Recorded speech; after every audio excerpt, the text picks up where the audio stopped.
Just about as distressing as anything that goes on with President Trump and the people who he's put around him is the ridiculous pandering that he does to the Christian right. He's not a Christian.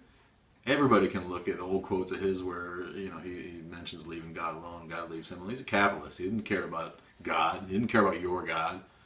He cares about him and his pocket and his ego and his whatever weird mental disorder thing he's got going on these days that's making him an absolute sociopath. He doesn't care about Christianity. He's not a Christian, and he doesn't give a shit about it. All he wants to do is ensure that he plays the strings that you all need to hear to keep your anger at the left going and your identity politics in place. And oh boy, he must be the candidate for Christians because he's a Republican and he's saying the things that we like to hear. One of the scariest things is this science denial and the whole school vouchers thing that's happening here in Wisconsin. Scott Walker has increased the number of vouchers statewide to really there's numbers, and Amy Nowak will join us and tell us the numbers of the scary conspiracy to keep people stupid. All right, the school voucher program, all it does is allow boneheaded, born again, science denier, creationist parents to send their kids to schools that will reinforce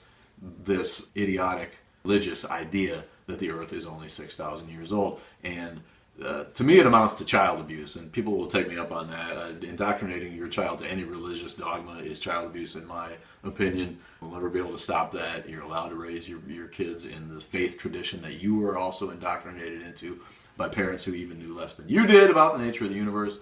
It'll never be illegal, as much as I want it to be, but you couldn't teach your kid to speak Esperanto and not teach him English in America. They wouldn't allow that. You couldn't teach your kid on purpose to keep him home and teach him wrong math so that he couldn't function. You'd be taken to task for that by the school district and by the authorities. So why does science get a pass? Why do we get to lie to our kids about science? There's things that people know, and American kids need to know it just like the rest of the world.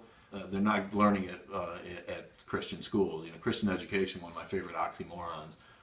Like looking backwards through a telescope. All you can see is where you should be starting and looking outward from. But no, instead we try to fit the real world evidence to completely untenable mythology that has no basis in fact and no actual supporting evidence. So the whole school voucher thing and the whole climate change denial and the whole this is what we need to be teaching in schools, and we need to go backwards when we should be going forwards and trying to play catch up with the rest of the world who long ago accepted scientific fact.